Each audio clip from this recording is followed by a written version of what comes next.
नमस्कार, मैं हूं शम्स ताहिर खान और आप देख रहे हैं वारदात। गीता तो याद होगी आपको, वही गीता जो न बोल सकती है न सुन सकती है। 10-12 साल की उम्र में गीता भटकते हुए पाकिस्तान पहुंच गई थी। वहां एक एनजीओ ने उसे आसरा दिया, उसकी परवरिश की। फिर 2015 में तब की विदेश मंत्री सुषमा स्वराज की कोशिशों की वजह से गीता वापस हिंदुस्तान आई, लेकिन उसके बावजूद उसके माँ बाप का कोई सुराग नहीं मिला।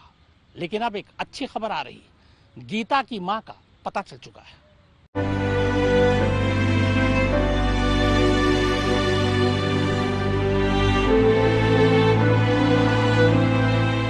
सबसे पहले मेरी अपील तो इसके माता पिता के लिए है, कृपया सामने आइए और अपनी बेटी को अपनाइए।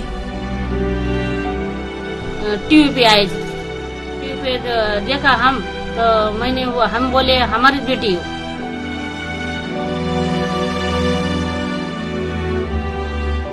पेट पे खून है, तो उन्हें कपड़ा नीचे ऊपर करी तो दिखाओ।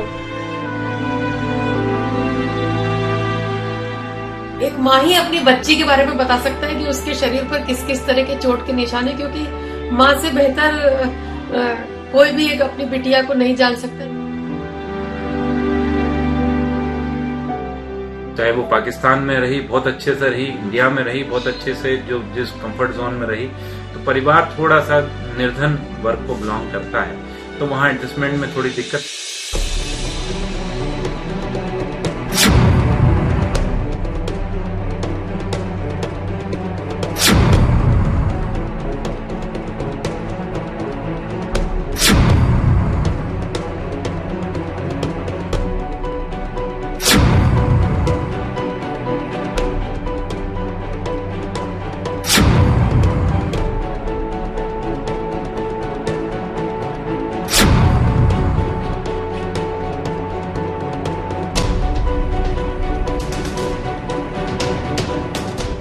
ये गीता है, भोली भाली सूरत और चेहरे पर हमेशा मैग्नेटिक स्माइल के साथ नजर आने वाली गीता। गीता याद तो होगी आपको, अरे वही मूक बधिर बच्ची जो बचपन में गलती से सरहद पार पाकिस्तान चली गई थी और वहां की एक सामाजिक संस्था ईधी फाउंडेशन ने जिसे बड़े लाड़ प्यार से पाला था, बड़ा किया था, जिसे तत्कालीन विदेश मंत्री सुषमा स्वराज की कोशिशों से साल 2015 में भारत लाया गया। गीता तब से लेकर अब तक इंदौर में दिव्यांगों के लिए काम करने वाली संस्था आनंद सर्विस सोसाइटी में रह रही थी, लेकिन अब गीता की जिंदगी में एक गजब का ट्विस्ट आ गया है। ये ट्विस्ट खुशनुमा है। अभी गीता जा रहे हैं और जिंतूर में एक पता लगा है कि गीता के माता पिता हो सकते हैं। जी हाँ, एक बार फिर गीता की जिंदगी में उम्मीद जगी है कि वो अपनी असली माँ और घर वालों से वापस मिल सकती है, अपनी माँ के साथ बाकी की जिंदगी खुशहाली से गुजार सकती है, क्योंकि महाराष्ट्र के परभणी की रहने वाली 70 साल की एक महिला ने ये दावा किया है कि गीता उनकी 2 बेटियों में से एक है, जिनमें से एक बचपन में ही खो गई थी और तब से लेकर आज तक वो गीता से मिलने के लिए बेचैन थी। मैं पुजारी है, तो वो मेरे पीछे आ गई, तो उसको बोली मैं गीता, तो उसको बोली मैं घर को जा, तो वो बोली रन्नी को लगी, तो मैं जोर से बोली घर को जा, बहुत चिल्ला रही वो, तो मैं उसको हकल दिया जोर से। वो मैं घर को गई क्या नहीं गई, मैं मंदिर के पास होती, तो मैं उसको घर को गई तो घर को नहीं मिली, तो मैं देखने गई मैं तो नहीं मिली।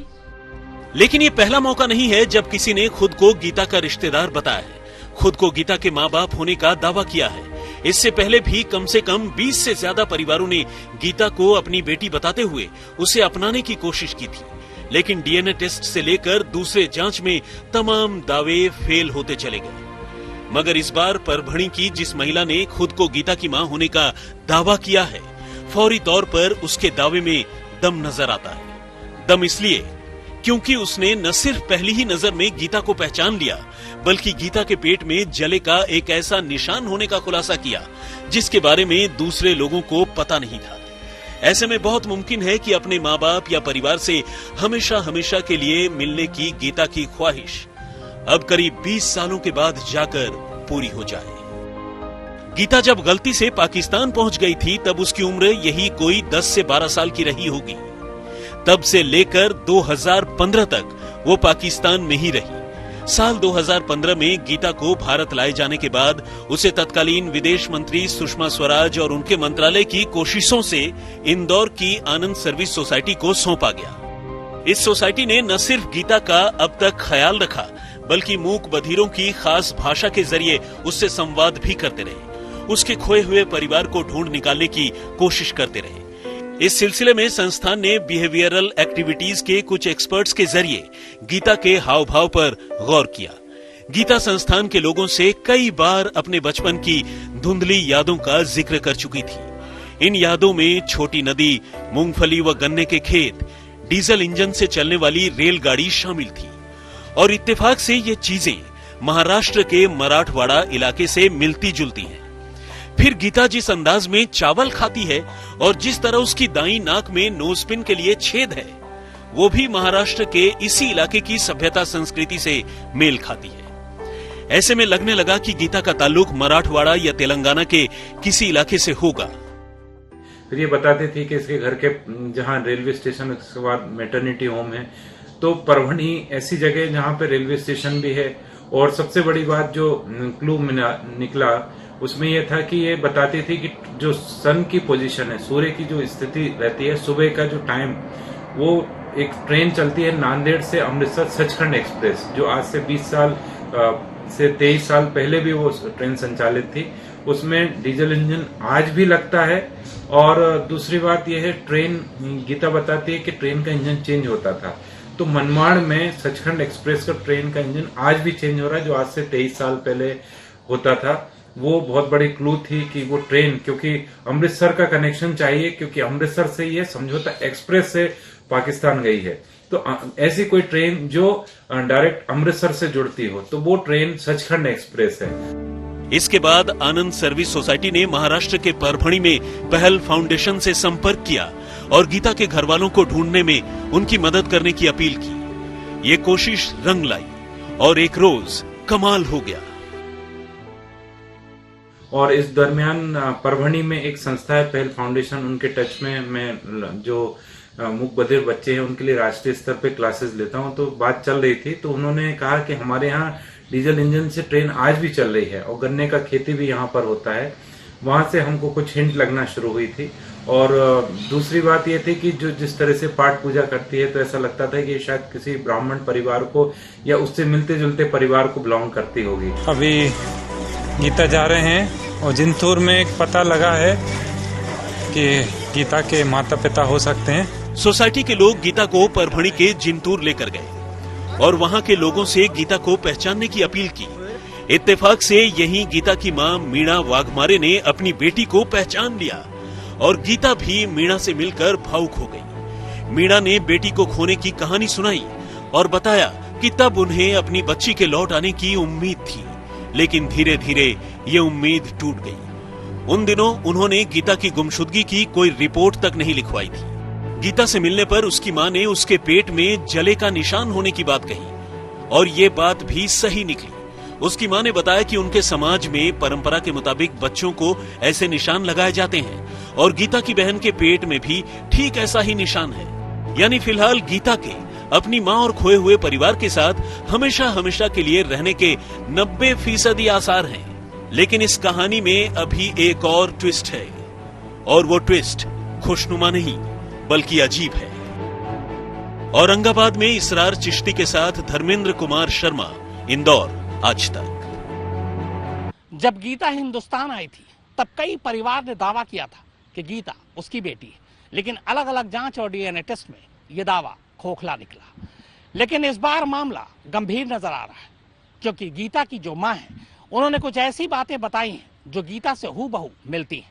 लेकिन अब यहाँ एक और मामला खड़ा हुआ है। गीता अपनी इस मां को अपनाने में हिचकिचा रही है।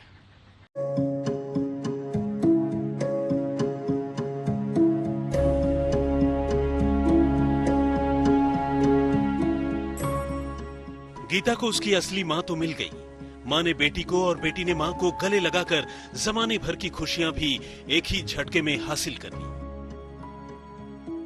माँ ने गीता को ही अपनी बेटी होने और खुद को गीता की माँ होने के कई सबूत दिए। यहाँ तक कि परभणी के जिंतूर इलाके के लोगों ने भी गीता को देखते ही पहचान लिया कि ये उन्हीं के गांव की रहने वाली वो लड़की है जो 20 साल पहले कहीं खो गई थी। लेकिन इसके बाद कहानी में एक अजीब सा ट्विस्ट आ गया। ये ट्विस्ट खुशनुमा नहीं बल्कि झटका देने वाला है, और वो ये कि अब इतने सालों के बाद जब गीता को उसकी असली माँ मिली है, माँ गीता को अपनाने को भी तैयार है, लेकिन गीता के मन में अपनी माँ के पास जाने को लेकर झिझक है। वो हिचकिचा रही है। आखिर क्यों? सुनिए 2015 में गीता के पाकिस्तान से आने के बाद से लेकर अब तक गीता की परवरिश और देखभाल करने वाले उस शख्स से जिन्होंने गीता की माँ को ढूंढ निकाला है। बाकी एक बात और थोड़ा बताना चाहूंगा कि गीता काफी, चाहे वो पाकिस्तान में रही बहुत अच्छे से रही, इंडिया में रही बहुत अच्छे से, जो जिस कंफर्ट जोन में रही, तो परिवार थोड़ा सा निर्धन वर्ग को बिलोंग करता है, तो वहाँ एडजस्टमेंट में थोड़ी दिक्कत है। डीएनए कराना सरकार का काम है बेसिकली, और गीता को थोड़ा सा प्रॉब्लम है कि गीता का ब्लड सैंपल भी हमने जैसे बोला तो वो बोले कि नहीं मेरा खून कम हो जाएगा, मैं बहुत कमजोर हूँ। तो वहां से फिर हमको एक ये है कि विदेश मंत्रालय में ऑलरेडी डीएनए की जो रिपोर्ट है वो जमा है। असल में गीता अपने 3 भाई बहनों में से एक है। गीता की एक और बहन है जो परिवार के साथ रहती है, जबकि गीता का एक भाई भी है। लेकिन ठीक गीता की तरह वो भी कुछ साल पहले अपने घर से ऐसा गुम हुआ कि उसके घर वालों को वो दोबारा ढूंढे नहीं मिला। लेकिन गीता के अपने घर से गायब होने के बाद अब तक पिछले 20 सालों में बहुत कुछ बदल चुका है। गीता के पिता गुजर गए और उसकी माँ मीना वाघमारे ने दूसरी शादी कर ली। लेकिन गीता का परिवार पहले भी निर्धन था और अब भी निर्धन है, बल्कि उसका परिवार अब भी औरंगाबाद में सब्जी बेचकर गुजारा करता है। जब गीता को लेके हम जिंतूर में गए थे लोकली, तो लोगों ने पहचान लिया, आइडेंटिफाई किया जो उसके बस्ती के लोग थे, और गीता की माँ और बहन बिल्कुल 100% श्योर हैं कि गीता उनकी बेटी है। और अब सारी चीजें डीएनए होने के बाद ही क्लियर हो पाएंगी। मतलब बहुत क्लोज रिसर्च है गीता को लेकर, और डीएनए से पूरी पिक्चर क्लियर हो जाएगी। इधर गीता बेशक अपने माँ बाप से दूर हो, लेकिन पाकिस्तान से लेकर हिंदुस्तान तक गीता की जिंदगी अब काफी बेहतर हो चुकी है। एनजीओ में ही सही, लेकिन वो अच्छे माहौल में पली बढ़ी है। अब भी पढ़ रही है, ट्रेनिंग ले रही है, और उसकी जीवन शैली खुद उसके परिवार से कहीं बेहतर है। ऐसे में गीता को अपने परिवार में एडजस्टमेंट करने में भी दिक्कत हो सकती है।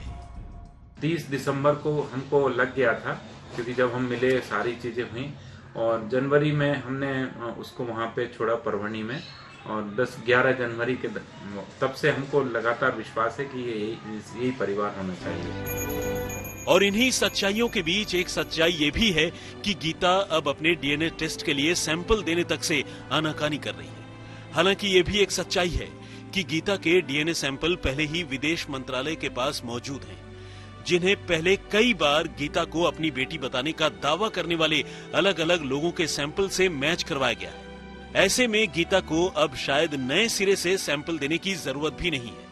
बस जरूरत इस बात की है कि गीता की माँ का डीएनए टेस्ट करा लिया जाए, और अगर ये मैच हो तो माँ बेटी को हमेशा हमेशा के लिए मिला दिया जाए।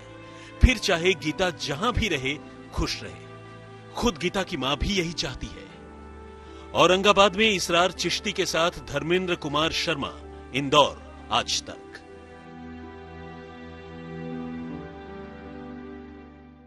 तो इस खबर पर हमारी नजर बराबर बनी हुई है। फिलहाल वारदात में इतना ही, लेकिन आज तक पर खबरों का सिलसिला लगातार जारी है।